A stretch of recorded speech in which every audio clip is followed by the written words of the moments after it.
For the first time since it began 33 years ago, the Japanese military will join the Philippine-US Balikatan military exercises this May.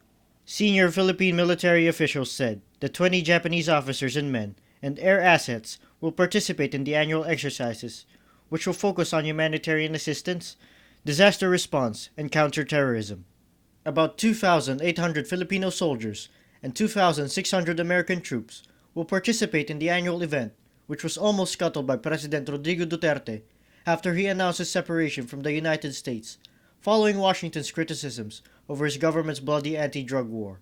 In his speech during the opening ceremony, Defense Secretary Delfin Lorenzana emphasized the difference of this year's Balikatan to the previous year's joint exercises between the U.S. and Philippine troops.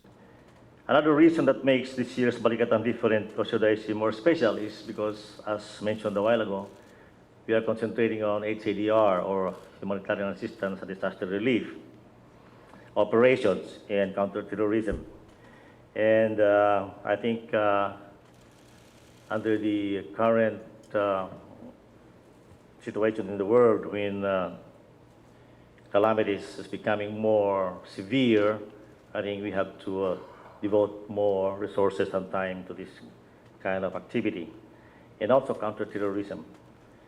I've talked to the defense ministers of China, Russia, and all the defense ministers all over in the Middle East, and the concern is terrorism. I think it's a global threat.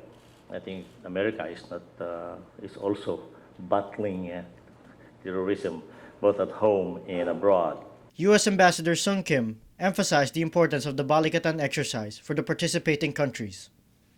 The lessons we take from Balikatan this year will allow us to respond together to the next disaster more quickly and more effectively. And through a counterterrorism training during Balikatan, our forces exchange critical skills needed to address our shared struggle against terrorism. But from my perspective, it's more than that. Balikatan is a very special and meaningful embodiment of our robust bilateral relationship. It reflects not only our strong military partnership, but also the deep friendship between our two peoples, our mutually beneficial economic ties, and very importantly, our shared history and shared interests. Duterte, who has revived strained ties with China, has directed that no military exercises be held in the West Philippine Sea, and canceled the annual Carrot naval exercises with the U.S., which started in 1995. The exercises begin on May 12 and will be conducted mostly in central and northern Luzon, and in several highly disaster-vulnerable areas in the Visayas region. Also participating in the Balikatan exercises are troops from Australia and observers from the ASEAN countries.